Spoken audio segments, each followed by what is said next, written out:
नमस्कार, आपण पाहत आहात रिपब्लिकन वार्ता सुपरफास्ट बातमीपत्र। चला तर जाणून घेऊया दिवसभरातील काही महत्त्वाच्या घडामोडी। देवळाली कॅम्पला अंधाराचे ग्रहण, रिपाईचा महावितरणला इशारा। देवळाली कॅम्प परिसरात सातत्यानं खंडित होणाऱ्या वीज पुरवठ्यामुळे नागरिक त्रस्त झाले आहेत। याच पार्श्वभूमीवर रिपब्लिकन पार्टी ऑफ इंडियाच्या शिष्टमंडळाने महावितरण कार्यालयावर धडक दिली। अधिकारी गैरहजर असल्याने संतप्त कार्यकर्त्यांनी निषेध व्यक्त करत आंदोलनाचा इशारा दिला। वीज पुरवठा त्वरित सुरळीत न केल्यास कार्यालयाला टाळं ठोकण्याचा इशारा रिपाईने दिला आहे। पाहूया पुढील बातमी। झाडाखाली दबून मृत्यू, दोघा तरुणांच्या कुटुंबाला मदतीची मागणी। नाशिक रोड येथे झाड कोसळून 2 युवकांचा मृत्यू झाला। गौरव रिकोटे आणि सम्यक भोसले हे दोघेही महिंद्रा कंपनीत रोजंदारीवर कामाला जात असताना ही दुर्घटना घडली। या नैसर्गिक आपत्तीत कुटुंबाचा आधार गेल्याने भारतरत्न फाउंडेशनने विभागीय आयुक्तांना निवेदन देत कुटुंबांना 5 लाख रुपयांची आर्थिक मदत द्यावी अशी मागणी केली आहे। पाहूया पुढील बातमी। छत्रपती संभाजीनगरात 700 नशेच्या गोळ्यांची जप्ती, दोघे अटकेत। छत्रपती संभाजीनगरमध्ये अंमली पदार्थ प्रतिबंध पथकाने मोठी कारवाई करत 700 न्यूट्रोसन 10 नशेच्या गोळ्या जप्त केल्या। शिवाजीनगरमधील पाण्याच्या टाकीजवळ कारवाई करून 2 आरोपींना अटक करण्यात आली। हे औषध परराज्यातून रेल्वे पार्सलने मागवले जात असल्याचे निष्पन्न झाले असून दोघांविरोधात NDPS कायद्यानुसार गुन्हा दाखल करण्यात आला आहे। पाहूया पुढील बातमी।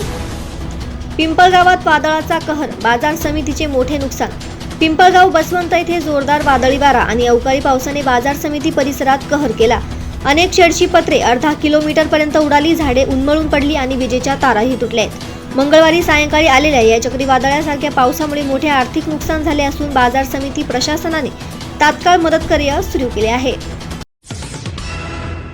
पाहूया पुढील बातमी। मुंबई नाशिक महामार्गावर जिंदाल कंपनीला भीषण आग, सुदैवानं जीवितहानी नाही। मुंबई नाशिक महामार्गावरील मुंडेगाव शिवारात जिंदाल कंपनीला मध्यरात्री 1:30च्या सुमारास भीषण आग लागली। शॉर्ट सर्किटमुळे लागलेल्या या आगीत मोठ्या प्रमाणावर रॉ मटेरियल जळून खाक झाले। धुराचे लोट आकाशात पसरल्यानं परिसरात भीतीचं वातावरण निर्माण झाले। अग्निशमन दलाच्या 7 गाड्यांनी आगीवर नियंत्रण मिळवले असून सुदैवानं कोणतीही जीवितहानी झालेली नाही। पाहूया पुढील बातमी। ओझरचा मल्हार रथ ओढणारा दैवी अश्व गंग्यावारू अनंतात विलीन। ओझर श्री खंडेराव महाराज यात्रेचा प्रमुख आकर्षण असलेला 12 गाड्यांचा रथ ओढणारा दैवी अश्व गंग्यावारू अनंतात विलीन झाला। गेल्या 27 वर्षापासून भक्तांच्या श्रद्धेचा केंद्रबिंदू असलेला हा अश्व मिरवणुकीने मंदिरात नेण्यात आला। विधिवत पूजन आणि आरती करत भक्तांनी अश्रूतून आदरांजली अर्पण केली। जेजुरीनंतर दुसऱ्या क्रमांकाची मानली जाणारी ही यात्रा आज भाऊक वातावरणानं भरली होती। पाहूया पुढील बातमी। कामगारांच्या हक्कासाठी सीटूचे नाशिक रोडवर धरणे आंदोलन। 20 मे रोजी सीटू प्रणीत नगर परिषद नगरपंचायत कर्मचारी संघर्ष समितीने नाशिक रोड येथील विभागीय महसूल कार्यालयासमोर धरणे आंदोलन केलं। विविध मागण्यांसह निवेदन महसूल आयुक्तांना देण्यात आलं। कारवाई मागे घ्या, कंत्राटी सफाई कामगारांना कायम करा आणि समान कामाला समान वेतन द्या अशा प्रमुख मागण्या होत्या। माथाडी ऊसतोड कामगारांसाठी ठोस सुविधा आणि संरक्षणाची गरज अधोरेखित करण्यात आली, अन्यथा मंत्रालयावर 50,000चा मोर्चा असा इशारा कामगार नेत्यांकडून देण्यात आलाय।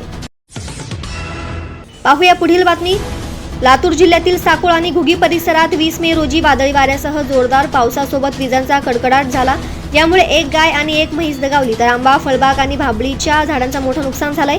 आठवडी बाजारात व्यापाऱ्यांचा भाजीपाला पाण्यात भिजल्याने आर्थिक फटका बसला, तसेच विजेचे तार तुटल्याने वीज पुरवठा खंडित झाला। आपत्ती व्यवस्थापनाकडून शेतकरी आणि पशुपालकांना नुकसान भरपाईची मागणी करण्यात येत आहे। पाहूया पुढील बातमी।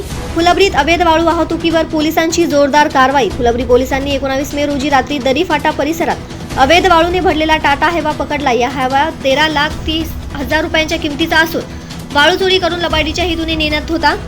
पोलिसांनी आरोपी विरोधात गुन्हा नोंदवून वाळूने भरलेला हैवा जप्त केला आहे। पुढील तपास पोलीस निरीक्षक संजय शहाणे यांच्या मार्गदर्शनाखाली चालू आहे। या कारवाईने वाळू माफियांच्या धाब्याला मोठा धक्का बसला आहे। पाहूया पुढील बातमी। फुलंब्री टी पॉइंटवर बसमधून धूर निघाल्याने प्रवाशांची घाबरट। फुलंब्रीतील टी पॉइंटवर पुणे बुलढाणा महामंडळाच्या बसमधून जोरदार धूर निघाल्याने प्रवाशांमध्ये घाबरट पसरली। बसच्या इंजिनमधून निघालेला धूर इतका वाढला की प्रवाशांनी बसमधून पळ काढला। काहींनी आपत्कालीन दरवाजा उघडून बाहेर पडण्याचा प्रयत्न केला। जमलेल्या गर्दीतील एका व्यक्तीने कोरड्या रसायनाने भरलेले अग्निशमन यंत्र वापरून धूर कमी केला। बस चालकानुसार क्लच प्लेट जळाल्यामुळे धूर निघाला होता। ही बस नंतर छत्रपती संभाजीनगरकडे नेण्यात आली। तर या होत्या आजच्या काही ठळक घडामोडी। पुन्हा भेटूयात रिपब्लिकन वार्ता सुपरफास्ट बातमीपत्रात। तोपर्यंत आपण पाहत रहा रिपब्लिकन वार्ता news Maharashtra. Subscribe now and press the bell icon. Never miss an update.